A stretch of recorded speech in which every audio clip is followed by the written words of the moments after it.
And welcome to today's X-Talks webinar. Today's talk is entitled Post-Translational Modification, Antibody Enrichment for Mass Spectrometry-Based Proteomics. My name is Vicky and I will be your X-Talks host for today. Today's webinar will run for approximately 60 minutes. This presentation includes a question and answer session with our speakers. This webinar is designed to be interactive, and webinars work best when you're involved. So please feel free to submit questions and comments for our speakers throughout the whole presentation using the questions chat box, and we'll try to attend to your questions during the Q&A session. This chat box is located in the control panel on the right-hand side of your screen. If you require any assistance, please feel free to contact me at any time by sending a message using this chat panel. At this time, all participants are in a listen-only mode. Please note that this event will be recorded and made available for future download. At this point, I would like to thank Cell Signaling Technology, who helped develop the content for this presentation. Cell Signaling Technology, or CST, was founded by research scientists in 1999. It is a private family-owned company with over 400 employees worldwide. Active in the field of applied systems biology research, particularly as it relates to cancer, CST understands the importance of using antibodies with high levels of specificity and lot-to-lot consistency. It is why they produce all their antibodies in-house and perform painstaking validations for multiple applications. And the same CST scientists who produce their antibodies also provide technical support for customers, helping them design experiments, troubleshoot, and achieve reliable results. Now, I would like to introduce our first speaker for today's event, Dr. Matthew P. Stokes. Matt Stokes pursued his interest in understanding the complexities of cellular signaling pathways at Harvard University in Cambridge, Massachusetts, where he received his PhD in biochemistry in 2005. During this time, his work focused on elucidating mechanisms of the DNA damage response using Xenopus laevis egg extracts. Matt joined Cell Signaling Technology in 2005 as a scientist in the Cancer Discovery Group and moved on to the Proteomics Group in 2009. Matt currently leads the Proteomics Services Group, providing start-to-finish proteomics solutions for both academic and industry clients. Our second speaker for today is Christopher Michael Rose. He's a postdoctoral research fellow at Harvard Medical School in the lab of Stephen P. Gygi, where he works on developing and applying the latest quantitative mass spectrometry methods. A native Californian, he received a Bachelor's of Science in Biochemistry and Biology from Santa Clara University and a PhD in Analytical Chemistry from the University of Wisconsin-Madison in the lab of Joshua J. Kuhn. The Stephen P. Gygi Lab is located at the Harvard Medical School in Boston, Massachusetts, and is a leader in the development and application of quantitative mass spectrometry methods for the analysis of biological systems. And now, without further ado, I would like to hand the mic over to Dr. Matthew Stokes. You may begin when ready.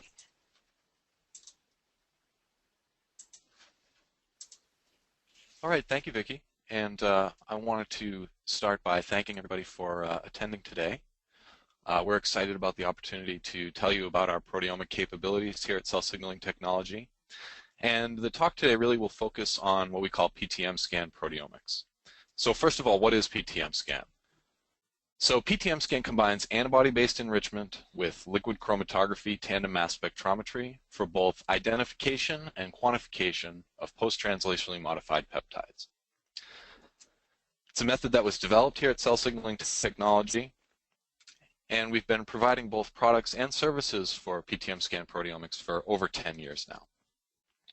And so really the key or the linchpin to success using PTMScan are the antibodies that we use to pull down the peptides. So in typical antibody development, we have a single peptide sequence or a single protein. Here we're showing a single phosphopeptide that we use as the antigen. And we develop an antibody against that one specific peptide sequence. Well, to do PTMScan, instead of using these standard motif antibody development protocols, we actually use a peptide library-based approach to generate motif and PTM antibodies.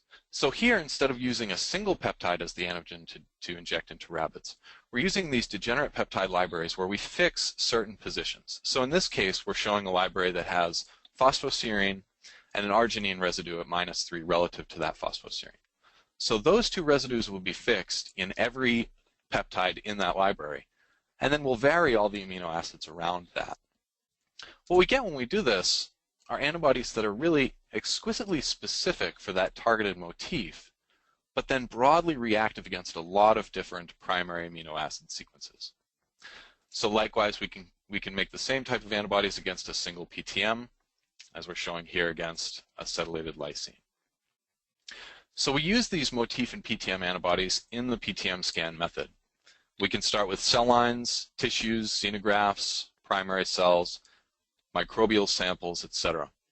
One of the first things we do is digest those samples to peptides. So everything we're doing from here on out, we're working with peptides rather than proteins or protein complexes.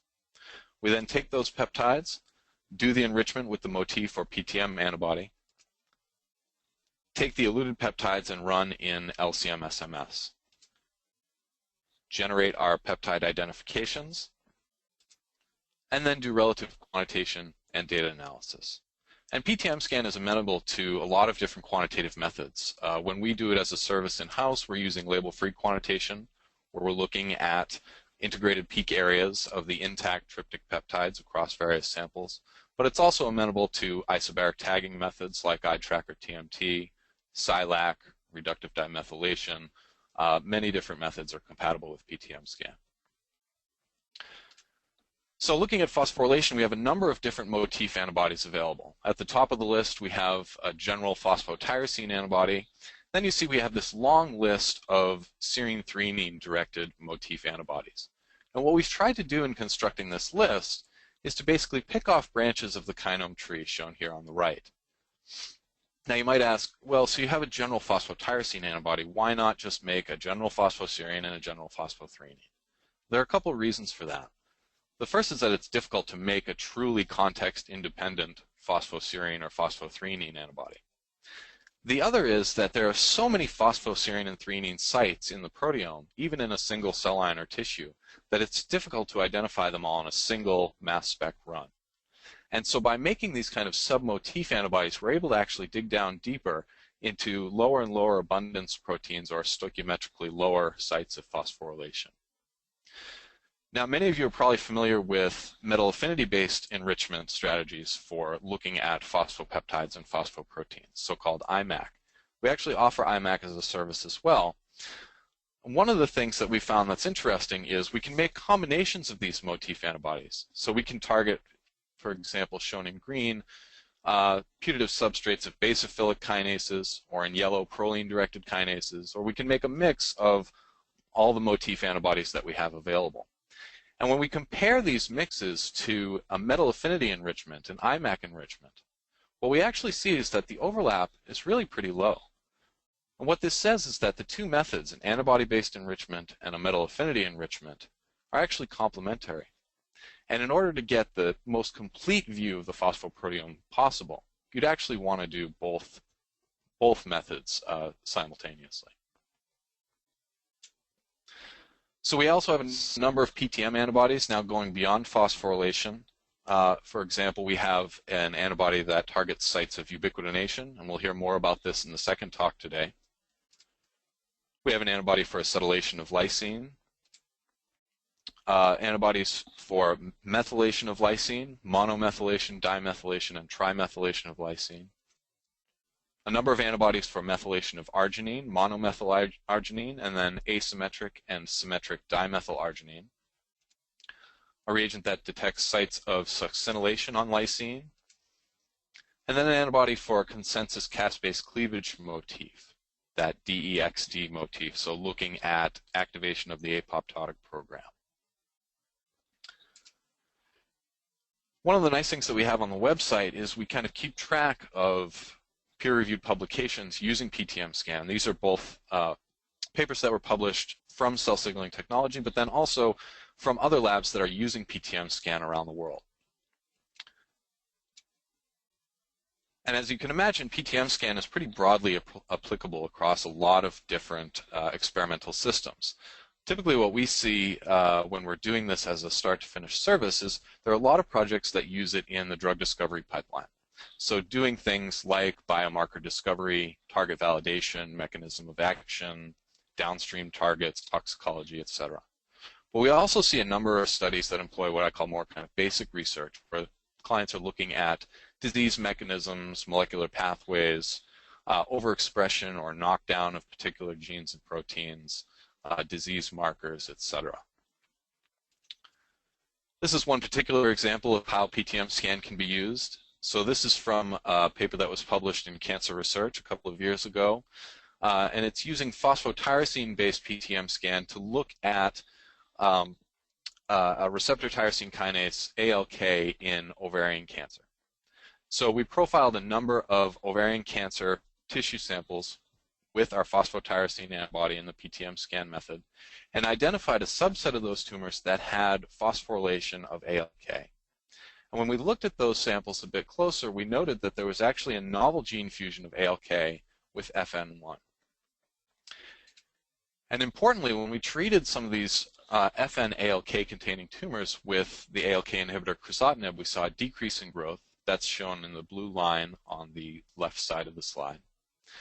And we also saw a decrease in phosphorylation of FN1-ALK with treatment of crizotinib. That's shown here on the right-hand side. So in this case, it was pretty obvious what antibody we wanted to use for this study. We knew we wanted to look at tyrosine-based signaling. There are other times when we know we want to look at ubiquitination or acetylation, and it's obvious what antibody to use for the PTMScan study. Other times, though, it might not be so obvious, and so to kind of answer which motif or PTM antibody to use for PTMScan, we came up with KinomView. So KinomView is a Western blotting-based screen where we use each of the motif antibodies that we have available for PTMScan and are basically just looking for differences in band intensities across various cell lines and treatments. KinomView is also a good opportunity to refine experimental conditions if that's necessary. Determination of optimal dose of drug, time point for treatment, cell line or tissue to be studied. So this is some sample data from a typical KinomView experiment, and each of these Western panels represents a different motif antibody. And what you can see looking across these is that for some of them there's really not too much going on, whereas for others we see some pretty nice changes across the various treatments. We can look at one of these more specifically. So this is our pKa substrate motif antibody. And using this, we can compare cell line A, which is in lanes 1 through 6, to cell line B, which is in lanes 7 through 14. And we could say, well, looking at cell line A versus B, it looks like there's a little more going on in cell line B. There's higher signal here. And comparing all the treatments for cell line B, it looks like there's the biggest change in band intensity with this treatment in lane 11. So we've selected pKa substrate motif as a good antibody to use for the PTMScan mass spec-based analysis, and we've identified the optimal experimental conditions for that study. So everything I've talked about so far, using these motif and PTM antibodies to pull down peptides for mass spec, constitutes what we call PTMScan discovery. Okay, so again, it's a motif antibody, in this case PY, phosphotyrosine, on a bead. We also offer as a service what we call PTMScan Direct. And the method for PTMScan Direct is exactly the same as discovery. The only difference is the antibody that we're using. So instead of using a motif antibody, in PTMScan Direct, we're actually using cocktails of site-specific antibodies. So antibodies generated against a single site on a particular protein. And we're making combinations of these site-specific antibodies to target particular signaling pathways or protein types. So whereas PTMScan Discovery is a motif-based enrichment, PTMScan Direct is actually a pathway-based enrichment. So when would you use one or the other? Well, anytime you want to try and discover new information, novel interactions, novel pathways, PTMScan Discovery would be the right option. If, however, you're more interested in assaying what's going on in known canonical signaling pathways, and not necessarily discovering new information, but assaying the activity of those pathways across various cell lines or treatments, then PTMScan Direct is a good option. You can also envision cases where you can combine the two methods to come up with a more complete experimental design. For example, looking at AKT-PI3 kinase signaling with a PTMScan direct reagent, but then also using separately the AKT substrate motif antibody for a discovery experiment. So currently we have 6 different PTMScan direct services available. We have a multi-pathway service, so that targets really the core critical signaling nodes from a lot of different signaling spaces. Things like AKT-PI3 kinase, ERK signaling, TGF-beta, Wnt beta-catenin, cell cycle, etc. We have another reagent to look at sites of activation and inhibition on serine threonine kinases.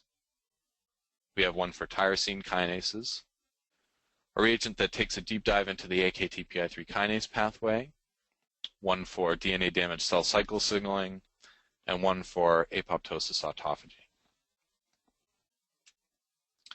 So just kind of an overview of the products and services available. So we have, as we just talked about, PTMScan Discovery and Direct, Kinome View, which is the Western blot pre-screen.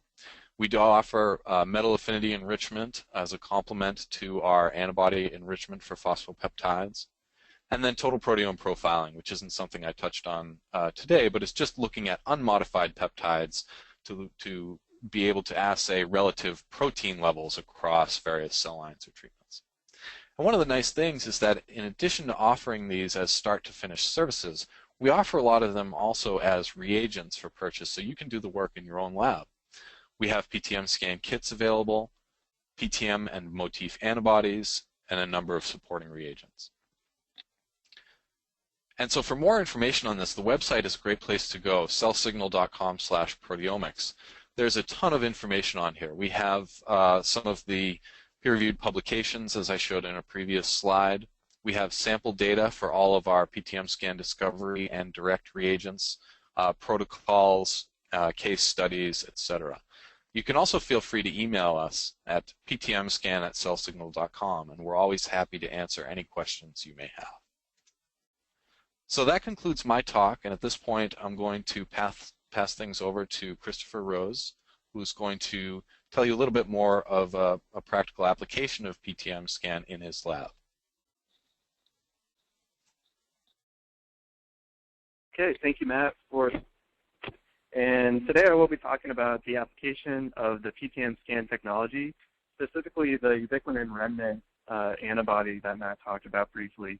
And we're going to be doing this through a large-scale and multiplex quantitative analysis of ubiquitin sites within the cell using nano-LCM-SMS, and in our case, isobaric labels. So this is a method that we've been developing in the GE lab at Harvard Medical School. So ubiquitin itself is a post-translational modification. It's a small protein that gets added to substrates within the cell, and then it targets those substrates for degradation. And it can do so in many different ways. You can get monoubiquitination, multi-ubiquitination, where there's multiple ubiquitins on different lysine molecules within the cell. But you can also get polyubiquitination, where the lysine will actually modify itself on various lysines to build these complex chains. Now, in the early 2000s, our lab, in collaboration with Cell Signaling Technologies, developed an antibody to the diglycine remnant of unmodified lysine residues. So you can see here, ubiquitin has an arginine at the end of the sequence. It then has 2 glycine residues, which are then covalently bound to the lysine. So after trypsin digestion, it'll cleave after this arginine. It leaves the primary amine as well as this diglycine residue. And this is what the PTMScan diglycine remnant antibody targets. And this enables large-scale identification of ubiquitin sites within the cell. We then use this antibody, as well as in this case, stable isotope labeling by amino acid and cell culture, or SILAC, to do a large-scale quantitative analysis of the ubiquitin-modified proteome. And we did this in cells that were untreated or treated with bortezomib, and this is a proteasome inhibitor. So ubiquitin, of course, targets proteins to the proteasome for degradation. So if you block the proteasome, you're going to see a general increase of ubiquitin within the cell. So with the antibody enrichment approach, we were able to quantify 7,500 sites of ubiquitination within the cell with this duplex SILAC quantitation. Now, since the groups have taken the same type of workflow and expanded upon it, this is a paper from the CAR group where they took the diglycine remnant antibody. They, in this case, cross-linked it to agro-speed that, again, did the trypsin cleavage, as well as, in their case, biolite quantitation. And typically, their method, they're seeing upwards of 20,000 sites of ubiquitination quantified within the cell. So you can see that this method is becoming really mature, and we're getting now tens of thousands of sites of ubiquitination quantified in any given experiment. But there's still an approach, and particularly ubiquitin within the cell is a very low abundance PTM. That means even after enrichment, we still see that the intensity as well as the percentage of peptides in our final sample can be quite low. And what this leads to is low run-to-run reproducibility, specifically with SILAC or label-free applications where you have to see a peptide in each of the runs. So if the peptide is particularly low abundance, you might only sample it in one or two of the runs, but maybe not all of your replicates. Now, what people tend to do with this then is start with large amounts of starting material, 5 to 15 milligrams, and they'll do pull downs from that, and that's going to help you get more of ubiquitin of the ubiquitin modified peptides in the final analysis. But this also causes challenges with tissue samples. Typically, you're limited to labels for your spectral counting analysis. You can label mammals with metabolic labeling, and you can add in heavy lysine to their diet, but that can be quite costly and time-consuming. And for general applications, the multiplexing can be limited, either 2 to 3 plexes by lab. So to meet these challenges, our lab was interested in strategy where you take peptides from, say, 10 different samples, and you add on a tag that has the same exact mass that comes in 10 unique forms. So shown here is the peptides that have the unique forms on them. Now, all of the tags have the same intact mass, so when you analyze them in the MS1, you can see that the signal collapses together, and you get one peak for all 10 samples. This also collapses together in the MS2. We still have only one peak for each of these fragment ions. However, in our case, when we select multiple fragment ions and do a synchronous precursor selection MS3 on an orb trap fusion, we see that you get the unique reporter ion. And we do this MS3 because it helps reduce the impact of precursor interference that can be troubling with isobaric labels. And for all the experiments I'll be talking about today, we're going to be using 10-plex analysis with TMT because it does offer the greatest amount of multiplexing that's currently available. So things about multiplexing, the first one is that instead of, say, doing 10 runs with label-free analysis, you're now only doing 1 run. So this is going to decrease the amount of instrument time, but it's also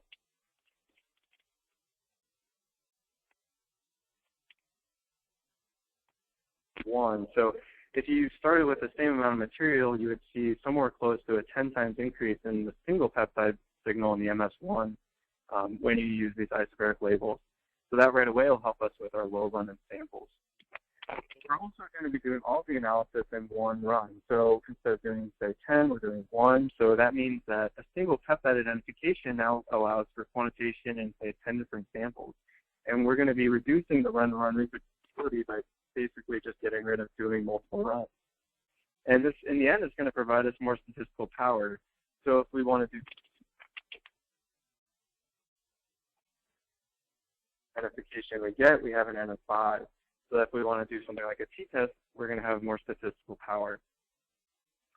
And what it also allows us to do is look at more dynamic biological systems as well as experimental models. So we might be able to do a time course where we have multiple time points in 2 different conditions. And that's something that that would be difficult to do with something like 2-plex SILAC.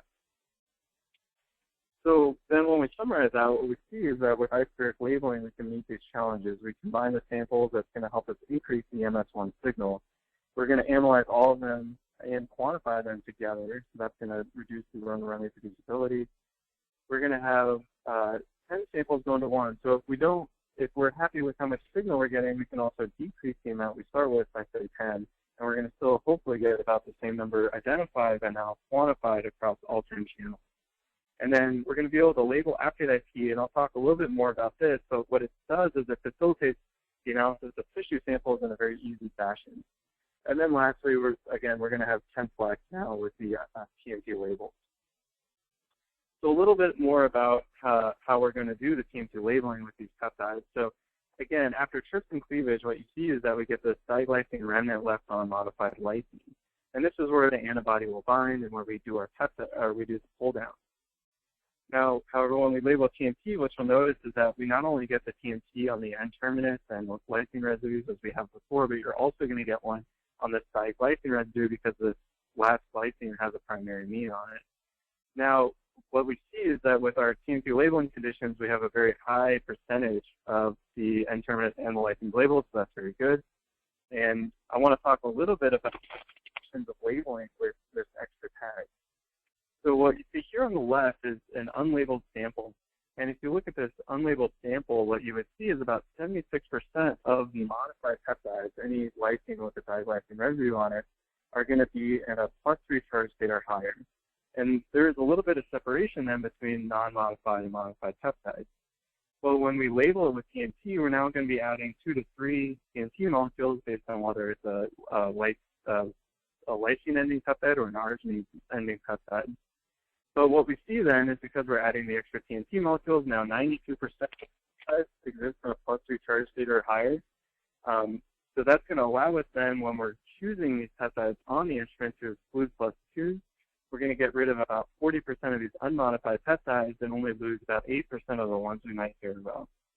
And the only caveat here is that it leaves us with this mixed population in the +3 charge state. So we wanted to find a method then to discriminate between those.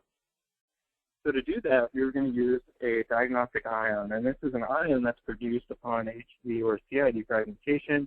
You can see here it's the diglycine residue with a TMT tag. It's at the massive charge of 344.2137.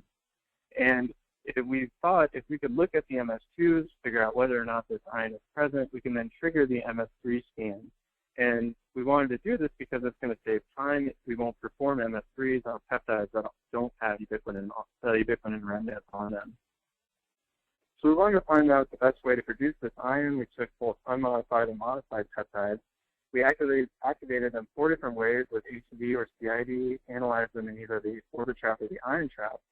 And then we assayed the intensity of this diagnostic ion by looking at the abundance of the ion as a percentage of the base peak. And what this allowed us to do is set up a method on the orbit trap fusion mass spectrometry where we can look at the intensity of this ion and decide whether or not we want to trigger an MS3 scan.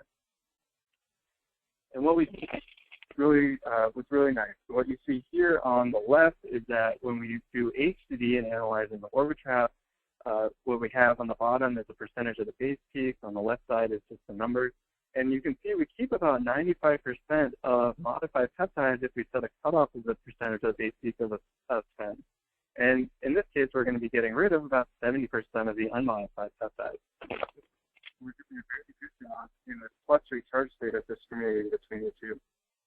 Now, if CID doesn't produce this as readily, you can set the cutoff somewhere more around 1%. But what you can see, again, is that we do get a pretty good discrimination between the two. Now, what we noticed, though, is that having high resolution really is important. If you compare high resolution HDD to ion trap analysis, also using HDD, you can see that the discrimination isn't quite as good, and we're only seeing about 46% of the unmodified excluded. So for the analysis I'll show in a second. And lastly, we wanted to create a test for this method. So we've mixed in unmodified and modified peptides to a final solution of about 35% of +3 or greater for this. So this was a sample that we analyzed. It's a particularly challenging sample for this diagnostic ion method to analyze. So what we see here is when we use this cutoff at 10% for this challenging sample, if we leave it there, we're only going to see about 31% kept and 90% were excluded of the unmodified. But we want to keep more, so we move that cutoff down to 3%, and this is what we use to look at this method. So very briefly, again, here we see is the method that we're using to use this diagnostic ion. We're going to exclude +2s on the precursor because of the labeling with TMT. We're going to look at that high resolution MS2, and if that diagnostic ion is above 3%, we then trigger an MS3 scan. And what we see is really encouraging. So if we look at the total number of MS3s, it really hasn't changed. So we get about 1,800 in either case. However, the number of MS3s that we're dedicating to these ubiquitinated peptides is quite larger, about 1,000 versus 700 or so. And if we look at how many we quantified, we see now that we're quantifying about 54% more ubiquitinated peptides within the cell. So this message is very encouraging for us. We're still looking at the best way to apply it to these large-scale experiments that we'll be using, but we're excited to basically take advantage of the fact that when we label a TMP, we're getting this extra information that we're going to use to improve our analyses. Now, next thing I'm going to talk about is the fact that the antibody that we're using to pull down recognizes this diglycine residue. Now, when we label with TMP, again, I said that it labels this last glycine. This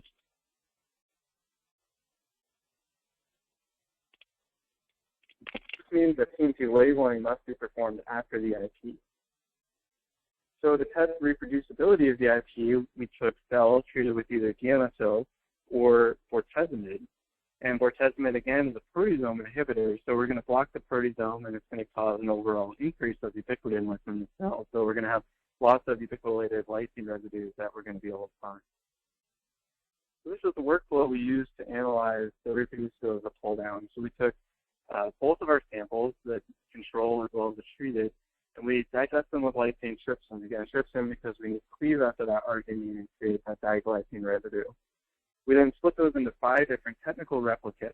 So we're really going to be analyzing reproducibility of the diglycine remnant antibody pull down as well as any steps that happen afterwards, including the TMP labeling. We do the IP, we label, and then we combine the samples onto a high pH fractionation column and then separate that into 6 different acetonitrile columns, basically. And shown here are just the percentages of acetonitrile. We did all of our analysis on the Orbitrap Fusion using 3-hour gradients, as well as high-resolution MS2s and MS3s. And MS3s at 60,000 resolution, that enables the 10-plex analysis. And what we see here is that it's very encouraging. So in this sample, when we started with 10 milligrams each, in this case, so it's quite a bit. But what we see is we get quantified KGG forms. So this includes peptides that have one side of ubiquitylation as well as peptides that have 2 sides of ubiquitylation. We get about 15,000. And again, it's important to remember that this is 15,000 quantified forms across 10 different samples. And here are the number of identifications across all of the fractions. You can see they're all fairly high. And we're very excited about this, but the real question is how reproducible are the technical replicates, because that's going to be very important for getting data that can yield biological results in the future. So we looked at the CV distribution of within each group, so either the DMSO control or the bortezomib treated. And we were very excited to see that the median CV distribution of the pull down is about 10 for each of them. And what this means is that the pull down with the PTMScan diglycine remnant antibody is very reproducible, and it's in our hands. And what you can see is that this will also yield very good protein quantification. So I have 3 different ubiquitylation sites here on the right. And you can see that both for a 2-fold change as well as what is generally would be considered something like an infinite increase, as well as a large decrease. We're getting very reproducible data across all of the channels. And again, this is with different pull-downs, separate pull-downs for each of those channels, as well as different labeling conditions and other sample preparation steps after those. So with these results, it really gave us confidence that we could use these diglycine remnant antibodies in separate pull-downs, do the labeling, and then really get a large-scale and highly multiplexed experiment, and that works out. So one of the questions we had then, we started with 10 milligrams in the experiment I just showed you, was can we decrease this amount?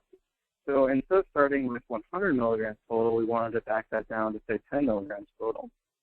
So shown here is each one will have 1 milligram input into the pull down. And when we do this, we're very excited about the results. So you can see here again, before we had about 15,000 quantified ubiquitinated forms, and now we're getting about 9,000. But in our case, we're very happy with these because you're not always going to have 10 milligrams per sample. Sometimes it'll be more sample limited. So even in this 1 milligram per sample experiment, we're still seeing a very large number of ubiquitinated sites, again, across 10 different channels, 5 replicates for 2 conditions. And we're really excited about being able to use this going forward for many of our experiments. And again, just speaking to the reproducibility, to showing that they cluster tightly together in the heat map, and the channels, as you can see, are very reproducible across. It's a general increase of ubiquitination within the cell, again, because we're inhibiting the proteasome.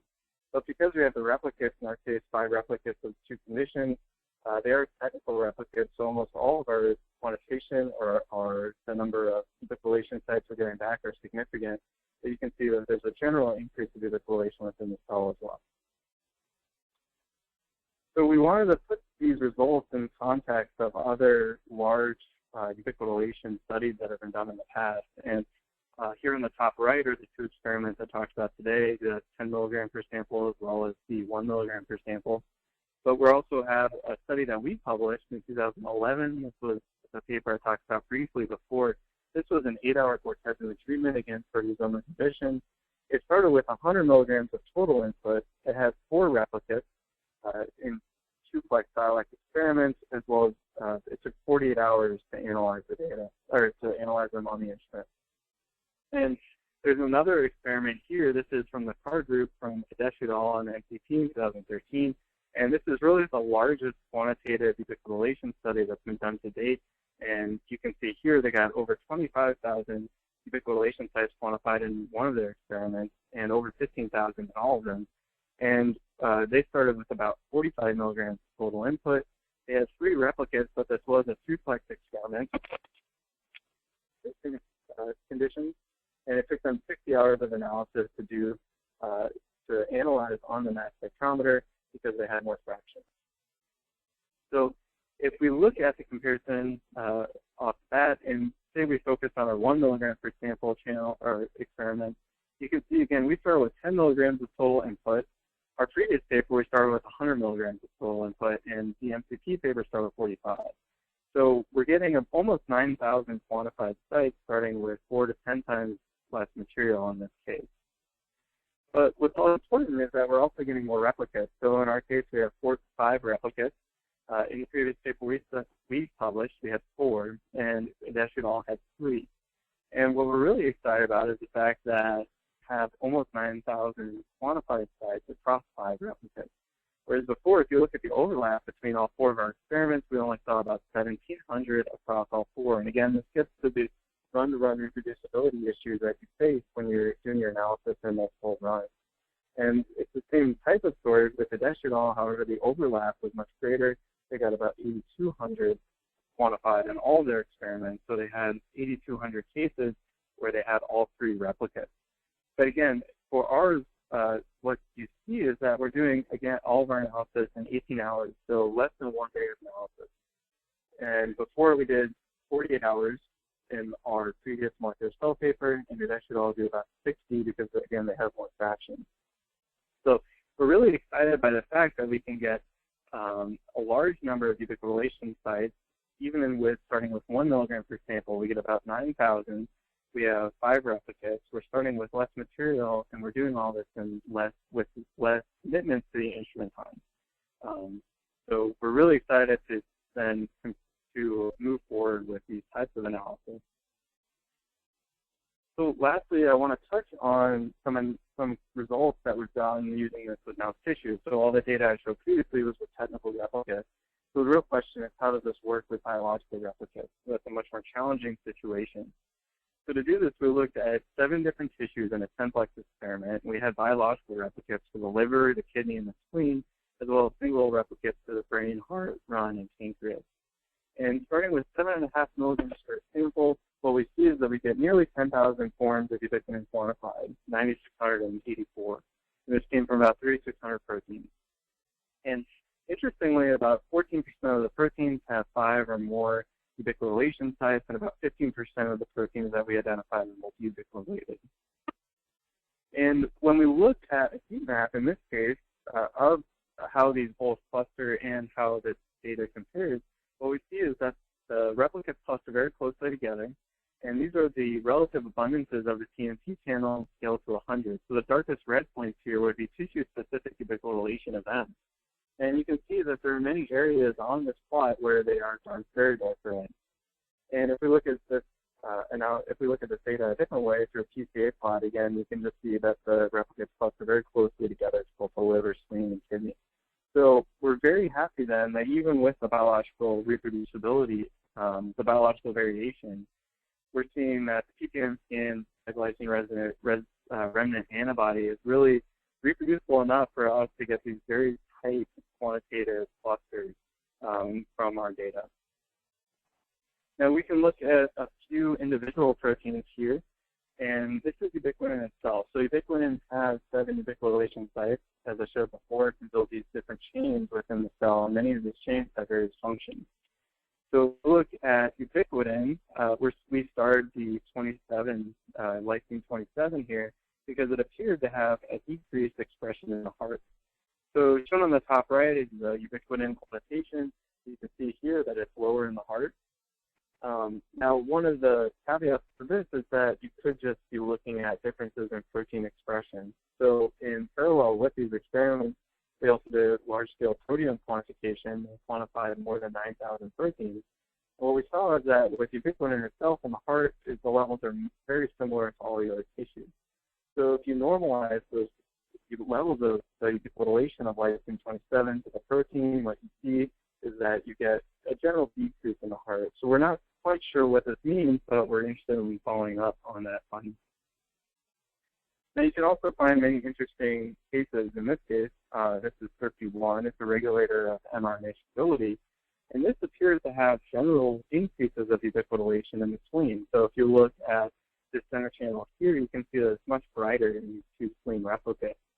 And what we're finding then is that there are some cases where proteins generally have higher levels of ubiquitination than the other ones in the other proteins or the other tissues. And here are some examples of those ubiquitination sites in the spleen. And when again you can see is that the quantitation is very reproducible between the biological replicates for the liver, the kidney, as well as the spleen. And maybe the most interesting cases are ones such as these. This is ribacterium 5. It's involved in binding CI3P. And what you can see is that in the liver, there are 2 sites shown here on the right, lysine 851 and lysine 931, that appear to be very liver specific. They're very bright on the heat map on the left. However, there's one site here at the end that appears to be enriched in the spleen. So this is a case where you have the same protein, but various ubiquitination sites on the protein seem to be at different levels within the cell, within the different tissues. So we're going to keep looking through this data, but what we're very happy about at this point is that we can find these tissue-specific ubiquitination events. So we believe that using this method, we can go through and find more examples such as this. So with that, I'd like to put some conclusions here. One of the first ones is that the immunoprecipitation with the PTMScan ubiquitin antibody is really reproducible, and this is what's enabling us to do the labeling with the isobaric labels after the pull down and still get results where we can find significant differences. And again, I showed that the median CV for the technical replicates, 5 and 5 for the 2 different conditions, was around 10%. So that's very encouraging to us and really told us that we could move forward with developing this method. And we used this to analyze the proteasome inhibition with both 15,000 and 8,800 sites of ubiquitination were quantified. And that depends whether or not you want to start with, say, 100 milligrams or 10 milligrams total. So what we're really excited about is that with this method, we can do 10-plex quantification and find about 9,600 ubiquitinated forms from showing that even with the biological reproducibility, that there's still a method that we can use. So with that, I'd like to thank the Gigi Lab, particularly my principal investigator, Steve Gigi, as well as a postdoc in the lab, Marty Asafa. She co-developed the method with me, as well as our funding sources. And I'd like to thank all of you for listening. And at this point, that concludes the presentation part of our webinar. I believe now we're going to be taking some questions and answers. Well, thank you for that insightful presentation. Now, I would like to invite our audience to continue sending in their questions or comments right now using the questions window for the Q&A portion of this webinar. So far, we have received a couple of questions, so I'm going to begin with those. So the first question we have here is for Dr. Stokes. Will trypsin cleave that arginine? And this was asked earlier on in the presentation. So will trypsin cleave that arginine? I'm not sure which arginine the attendee is referring to. Yeah, so this was asked in the first, I believe, couple of slides of your presentation. Maybe that was talking about will trypsin cleave arginines that are in the motif for some of the phosphomotif antibodies. Actually, what we do there is instead of using trypsin, we'll use an alternative enzyme if the motif that we're looking at contains an arginine. So we will use lyc for some of those motif antibodies. We'll cleave at just lysines. We'll do the IP, and so cleaving just with the lysine leaves that full motif intact for the antibody to pull down. And then after the pull down, we'll do actually a follow-up trypsin digestion. So I think that was, based on where we were in the talk at that time, I think that was probably the question. Yeah, perfect answer, Dr. Stokes. So the next question we have is for Dr. Rose. So was TMT labeling percentage, was that calculated by spectral counting or MS1 level EIC?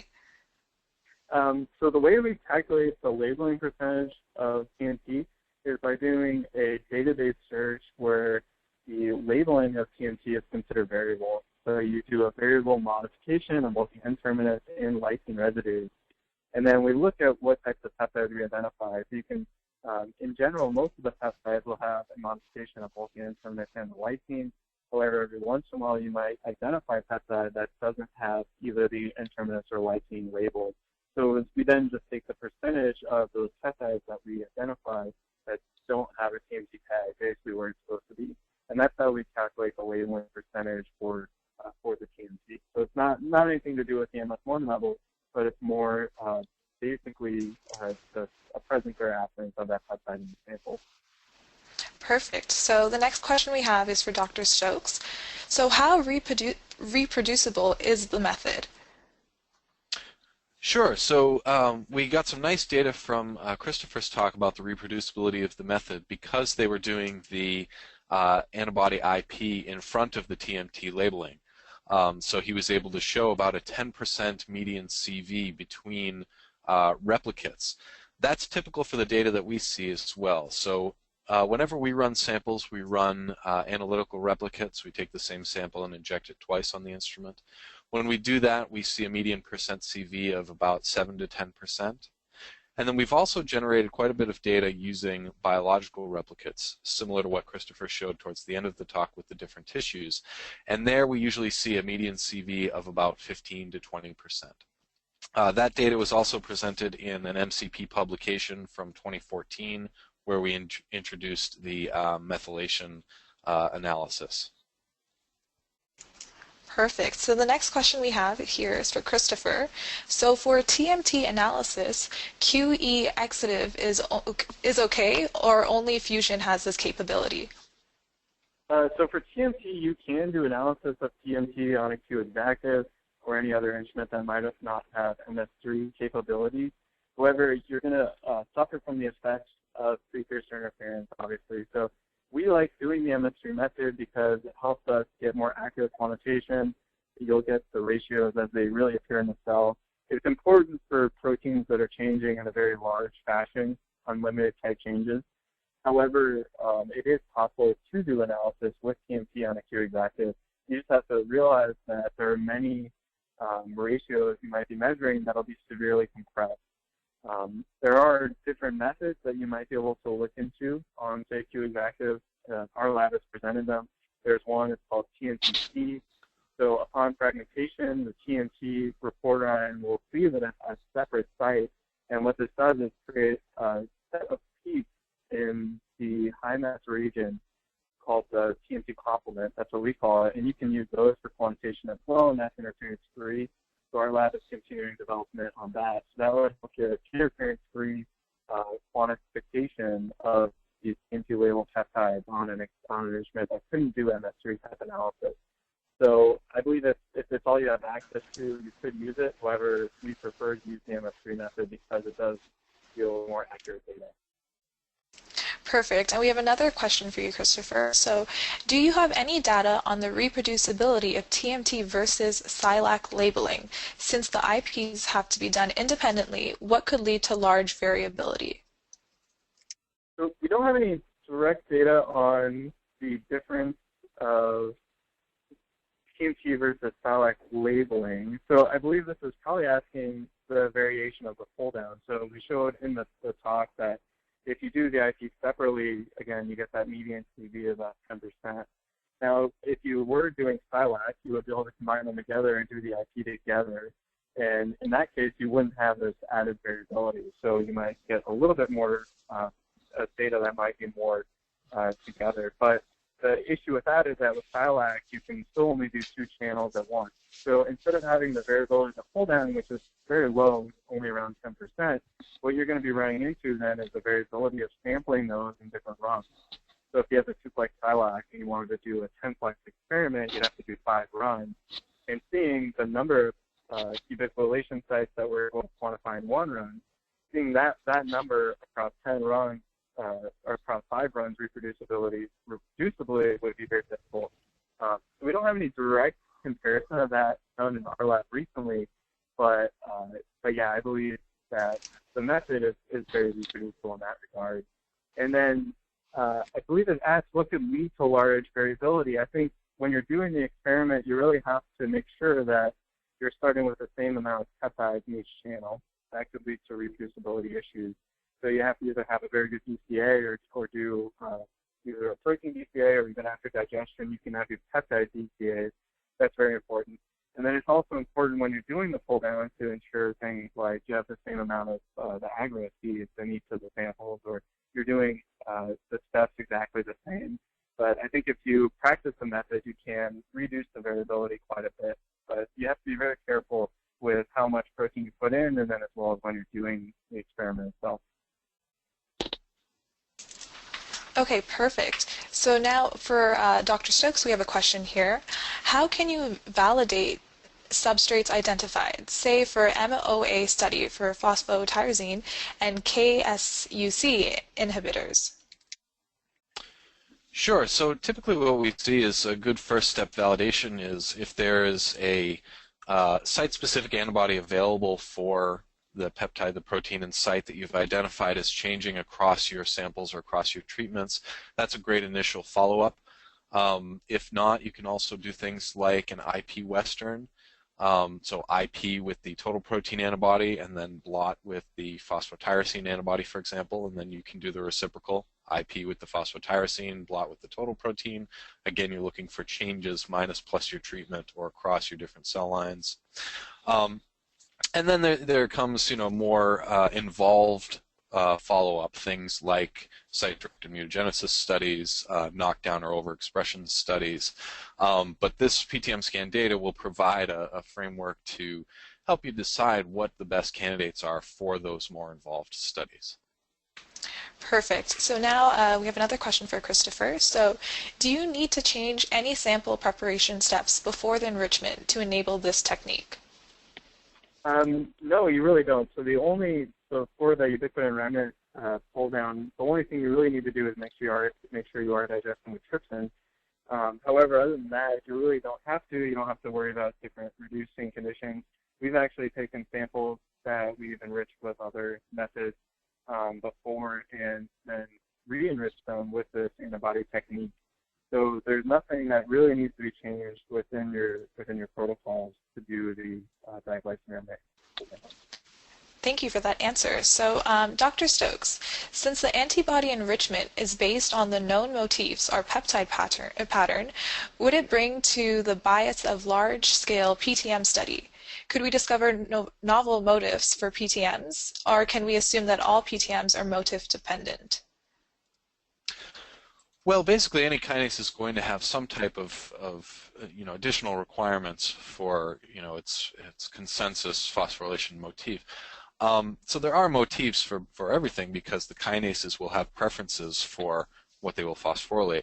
I would say that to the main question, which is, are you biasing the analysis by focusing just on these motifs? It's really a trade-off, and this is probably why we see the metal affinity enrichment is complementary to the antibody affinity enrichment. You do the metal affinity and you're basically unbiased with respect to the phosphosites, phosphopeptides that you can pick up, but you are going to be more abundance driven there, right? So there are so many phosphopeptides that you can't really dig down to the least abundant of those.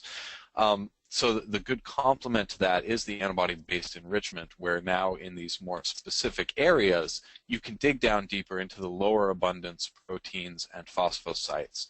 This is also the advantage of doing something like a kinome view Western screen up front. That allows you to identify, here are the areas of the phosphoproteome that look like there's the most going on in my particular experimental system. Perfect. Thank you for that answer. So the next question we have here is for Dr. Rose.